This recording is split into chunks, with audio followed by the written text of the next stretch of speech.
the legs and support are finalized, we will hide those for now and concentrate on the seat area.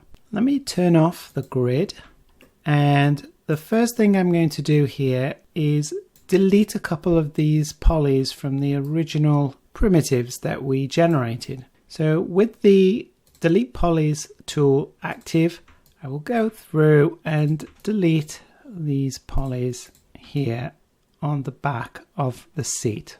Next, I want to try to connect these two pieces together. Then I'll use two different methods to do it. First of all, I'll use the select tool here with edges selected, and I will select this edge and this edge.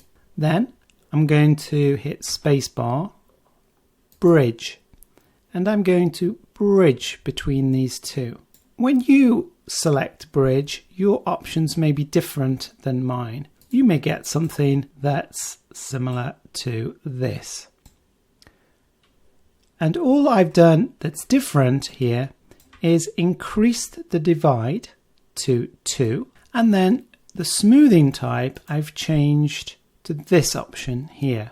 The amount of bend that you can see between the initial edges that I selected is determined by this value here. Now, sometimes this may be unchecked, in which case you're going to have an effect like you can see here, but we want this to be moving in the opposite direction. That's why this option needs to be checked to give this smooth transition between the back of the seat and the seat area itself. You can change this value here by sliding this value up and down. Let's leave it around about there for now and say OK. So now I've made an initial connection between these two pieces. Let's continue and now fill in this area here. I'm going to use the select edge tool again, and this time I'm going to just use a transform tool here. I'm going to hit to main axis and then commit an extrusion, and then I'm going to just pull that down roughly to where I want it to be. Now I have my symmetry enabled on here, so I'm doing both at the same time. At this point, what I can do here is use the scale to stretch these out and just move these into a general position where I want them to be. Something like that. It's not going to connect. We can do that in the next stage. For now, let's hit apply and escape, Control D. To weld these two vertices together, we can simply use the move tool. Make sure vertices is selected and simply drag that vertice to complete and weld those two together. Same with this one. I've now completely connected all those polys together. So all I need to do now is just shape this chair, because at the moment it doesn't really have much appeal because it's just two cubes. So let's use the move tool and edges, and let's pull the back of the chair inwards a little bit to give it a little bit of shape. And we could even just expand the base just slightly. The next thing I want to do is to increase the width of this area here. For our seat, this is going to be a main structural point that prevents the back from collapsing.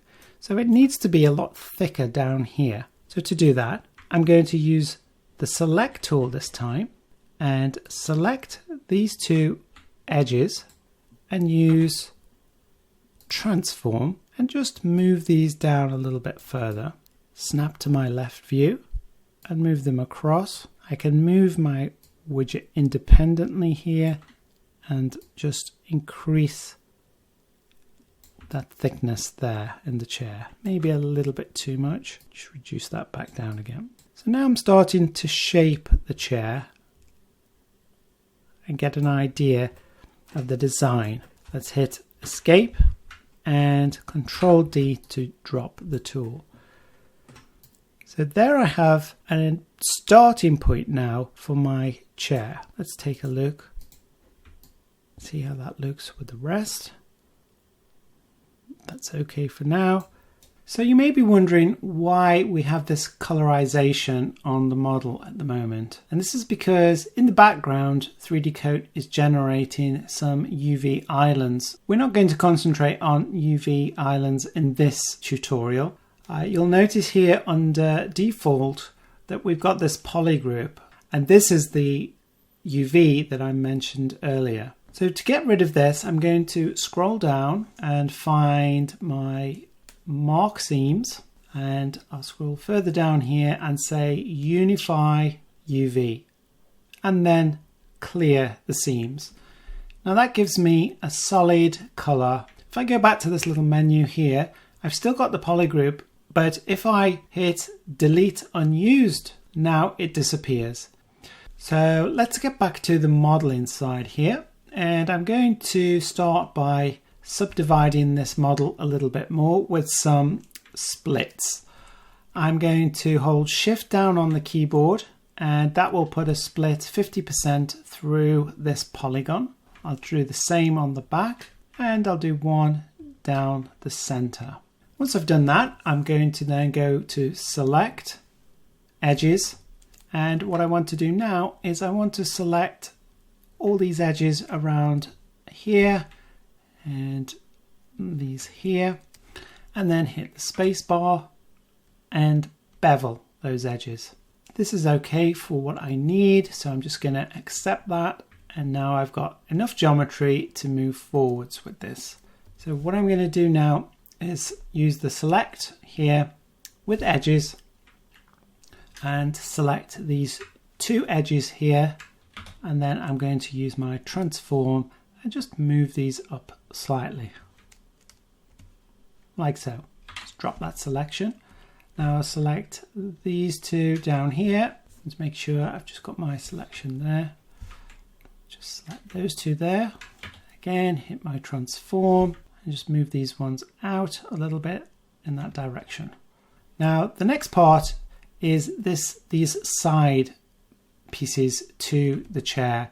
Now in reality, if a person was sitting on this chair, there would need to be enough support and structural support to carry the weight of that person pushing back on that seat. So we'll try to simulate that now by just moving these edges out a little bit further to show that it's slightly thicker. So I'll just drop that selection there. I'll change to the move tool here, still with edges selected, and just start to pull some of these pieces out here. So I'm going to increase the height of this one and this one. Move these down a little bit further down there, and just narrow the edges of this as well.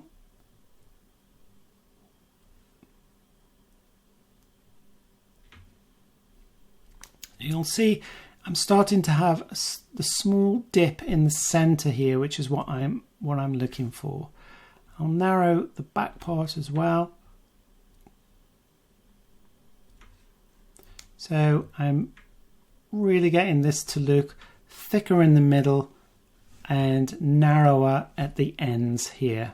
So this is where the chair flexes the most, on the top and the bottom part, but it's quite solid and rigid to give that support in the mid part of the chair here, which is where it needs that support.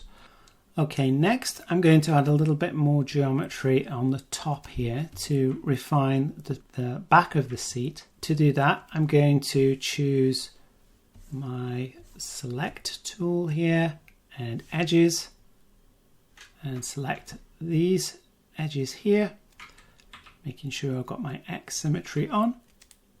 And again, I'm going to hit bevel on here. This time I will move this out just to shape it a little bit more, like so.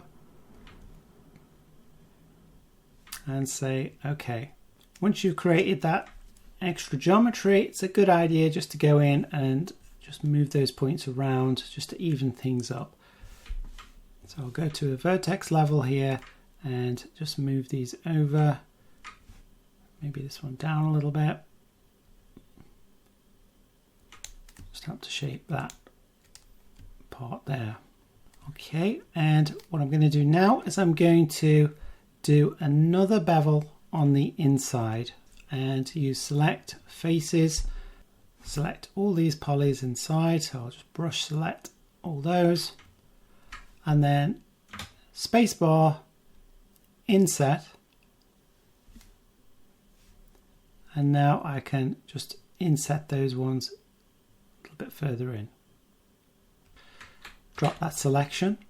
I've added new geometry here, so now I need to start to manipulate. So the reason I've added this edge loop around here now is because I want to reinforce and build up this structure, as I mentioned earlier, and make this more of a ridge. So to do that, I'm going to just use the move tool again with vertices, and I'll come into here and just start to pull these points down now to create a kind of a ridge on the side of the chair. And this ridge flattens itself out towards the end of the chair here. And we have a smooth transition where the chair just nicely has a nice radii over the edge. Again, it's very coarse. That's a good thing at this stage of the modeling process because we're blocking out still, but refining ever so slightly with each step that we do. So I want this to be quite straight down here, so I must make sure that I don't go too far and keep checking as I'm going to make sure everything's consistent.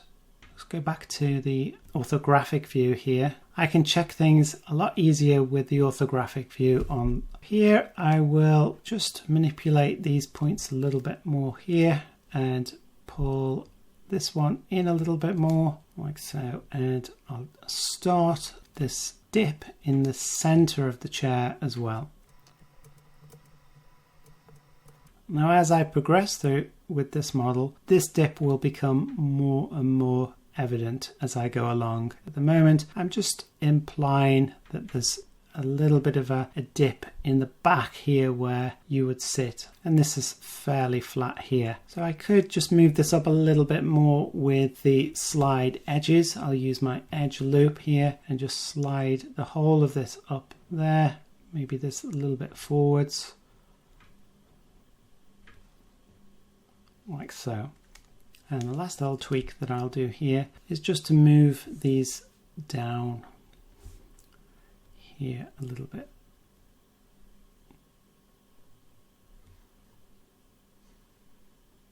So the next thing that I'll do here is bevel the front, because we've got this nice curve over the top, but it's quite sharp at the front here. So I'll use my select tool again with edges on here, and I'll select these edges this time like so, and space and bevel, and we'll increase this size here, something like that, and say OK. Now don't worry about these polys here, which are n-gon polys. Just get the shapes in that you want, and I want this nice silhouette. So I still need to move these around a little bit more, so I will go back to my move tool here, and I'll use edges on this one, and just move these around here like so. And next one I'll go over to points, just to even these up a little bit more. I want to make this edge that I mentioned before a little bit stronger, so I'm just going to bring these in a little bit to the side just to give that feeling of support and strength on this molded plastic. And I made a change here which I think was a little bit too harsh as well, so I'll just move that back. So sometimes I've made changes and then I review and adjust it back to how it was before. So it's a constant flow, and always be willing to not commit anything, but keep reviewing and making decisions as you go along. And here, for example, I think this is a little bit too much here. I'll just move this back.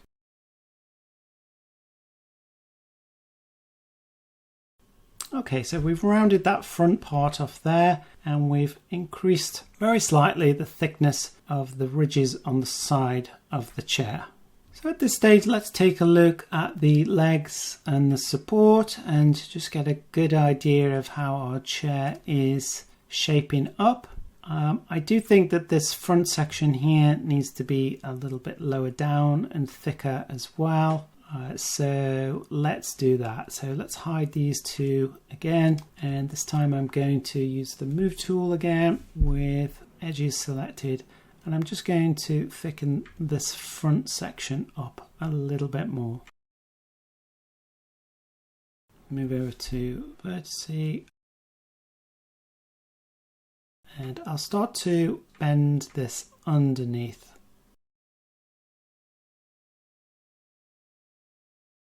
Slightly better on there. I'll just move these back a little bit more on that side. I think I can still move these ones inwards. Okay, so what I've achieved now is I've got this dip in the back, so a slight hollowing out of the plastic at the back. I've got a smooth seating area here, and then there's a subtle slope forwards at the end of the chair that goes into the back of your knees here. So we'll have another quick look at the legs. And what I'm going to do, I think that the back is a little bit too high, and also the seat is quite long here as well. So let's hide those two there. The select tool on this one with a marquee, and I'll drag around to get those top points there. This time I'll use the transform tool on here. Set to main axis there. Just need to move that down just a little bit. And I'm just going to turn off the symmetry at this point, just so it's a little bit more even. Bring that down like so and drop. And slide edges on this here, just move this down a little bit as well. And let's do the same for the front. Again, I'm going to use my select vertices, I use my marquee, select those vertices at the front, and use the move tool, transform, and just push these ones back just a little bit. Bring those back just to see how far.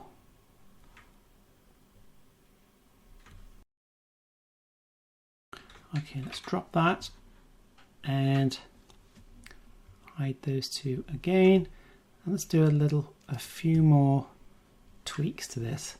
I'll slide the edges, this one back a little bit. So you'll notice that that last slide operation that I did, it left the vertice there. So let's turn back on my symmetry, just move that back, make sure it's done the same on the other side, and move that one down from that other slide that I did before.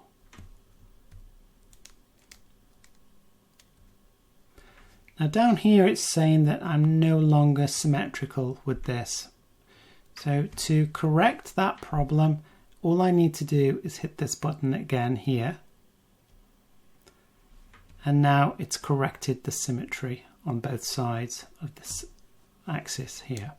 So sometimes if you leave off the symmetry by accident, which is what I did, then can easily regain the symmetry just by hitting that, as long as your symmetry is active here. So all I want to do now with the symmetry active is go back to my move tool and vertice, and I just want to round this edge off here. So I'm going to lift this area up.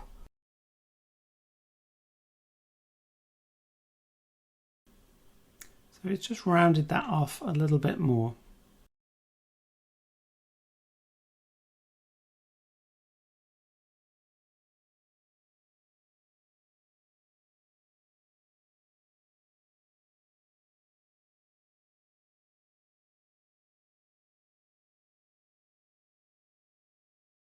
So sometimes I can use this slide vertex tool here, and if I want to go down, I'll go up first and then down, and I'll slide in the direction that I need it to go in and get a much nicer result on the end.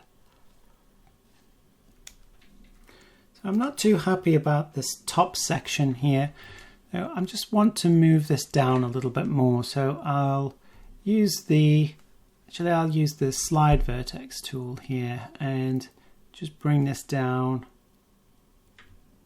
like so, just to flatten that out a little bit more.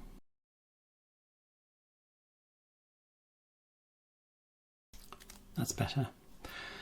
Okay, so what we want to do now is to generate a hole, create a hole in the back of this chair. And to do that, I'm going to put a couple more split loops in here.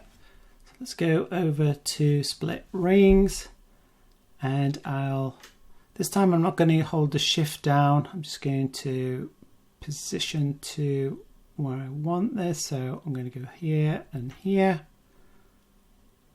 And then I'm going to place a split here as well. Now the reason this isn't going all the way through is because this polygon here is an n-gon, and the split command is not going to go any further than the n-gon. It doesn't want to cut through there because it doesn't understand basically what that n-gon is. So I'm going to place my split here like so, and then I'm going to use the add and split tool to join this vertice with this one. Escape to drop the tool, and then I'll join this vertice with that one there. So at this point, got everything I need. I'll go to delete polys, and I will delete that middle portion there. So at this point I can come in and just evaluate how that looks. Everything looks fine to me so far. So next what I'll do is add a few more cuts into this, and I can use my split rings tool again now. So I will place one in the center there. I'll place one here on the front and one here on the back. So by putting these extra cuts in here, I'm going to be able to shape the hole a little bit better to how I want it. And to do that shape now, what I'm going to do, instead of manipulating this geometry with the move tool, etc., I'm now going to come down to here where I've got this smooth Catmull-Clark option here. So if I click on this, this is a really good way for you to test kind of the object out.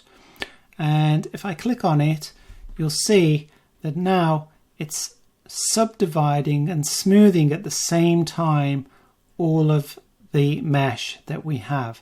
So it's really getting that plastic molded look to it now. You can see where this nice overhang is, where it's nice and smooth going over the back of the chair, and we've also got this nice smooth interior hole as well that's being generated. And it's a good way of testing, and then if you're not happy and you need to tweak a little bit more, just do undo, and then you're back at this lower subdivision level here where you can now tweak this a little bit more. So for example, let's use that one again, and let's say I want this to be a little bit deeper here and more of a ridge around here. So let's have a look at that. I'll just do undo because I'm not going to work at that smooth Catmull-Clark level. It's a little bit too much. So what I can do now is maybe just move some of these points inwards a little bit. So I'll choose my move tool and just dip those in a little bit more. What I'll do now is use my slide vertex tool again and just move these over just to even things out a little bit more.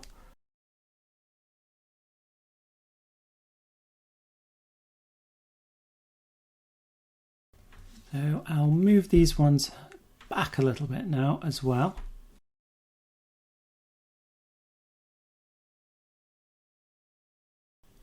Back to the slide edge. Just clean that up again. And then hit the smooth just to see. You can see it's a little bit more pronounced now down there. And I can just carry on tweaking this. So let's go back, do an undo, and if I want to do some more broader edits, I can use this brush tool now and increase this brush size and start to just massage this gently like so with this brush tool. Maybe just increase the size of the brush. Push this back a little bit more, and then back to the slide vertex tool here, decrease the size of the brush. Just check from all angles to see if things are still lining up. You want your polys to be as even as you possibly can get them.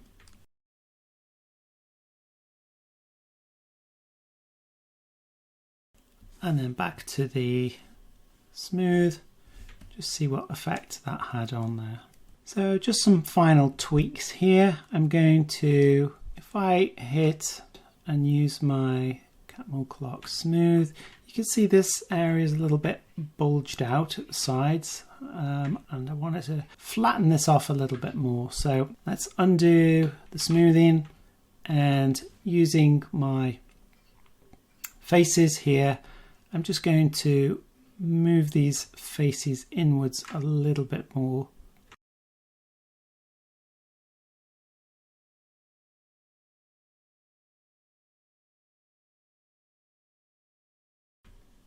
And then spacebar and smooth again. That's much better. It just flattens out the edge of that.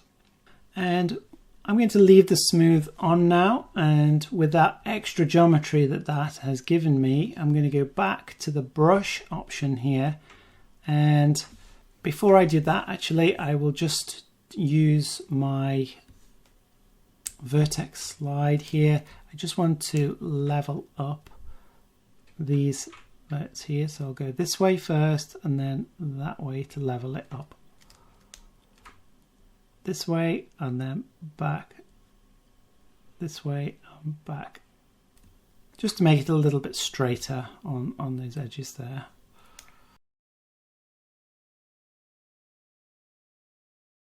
So the reason I'm going up and then back down again is just because it shows which direction I want the vertex to slide on. That's slightly better. Okay, let's go back to that brush tool now. With a large brush size here, I'm just going to mold the chair a little bit more. So this is a little bit like sculpting in a way, that I'm just creating this large brush and then just pushing this inwards. You do need to make sure that your symmetry isn't on with this, otherwise you get pinches at on the axis point here. So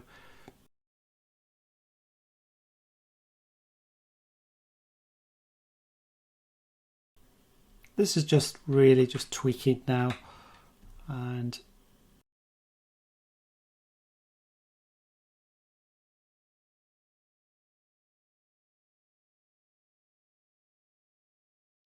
once you're happy with that, then the next thing we're going to do is simply thicken the actual plastic itself. So we're going to use a different command on this one. So at the moment, this is just one-sided geometry, and we need to give this a thickness. You can see here it's got no thickness at all, but to add a little bit more realism to this. So all I'm going to do now is select the geometry. So I'll choose select, double click to select that geometry. Then I'm going to go down to option down here called shell, and then I'm just going to move this arrow to generate some thickness to the plastic. It's a little bit too thick, that is. So, and say apply. Drop the tool, drop the selection, and now you can see I've got that thickness on there for the plastic. Let's bring back our legs and support, review what we've done so far, any edits that we need to make. It seems okay. Obviously, if you want to increase the size of this, you could do so. You can simply, with that layer selected, you can hit this icon here to select all those faces that you created on there. Again, if you're using the scale, always make sure that your symmetry is off. Then go to your transform tool, hold down shift to move the widget only without doing any transform. Place this roughly in the center of the seat. Use the scale, and you can now just scale that up and move it where you need it to go. Something like that. So let's do escape to drop the tool, Control D, and there we have our final chair. So we've covered quite a few of the tools in this tutorial in order to just practice using them on an actual 3D model.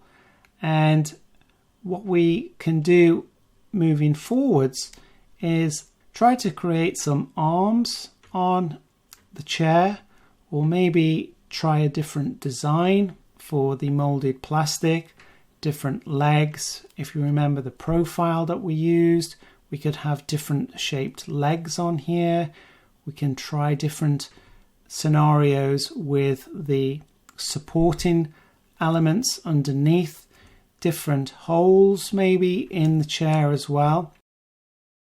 In the next tutorial, we'll look at creating another simple model within 3DCoat's modeling workspace. See you next time.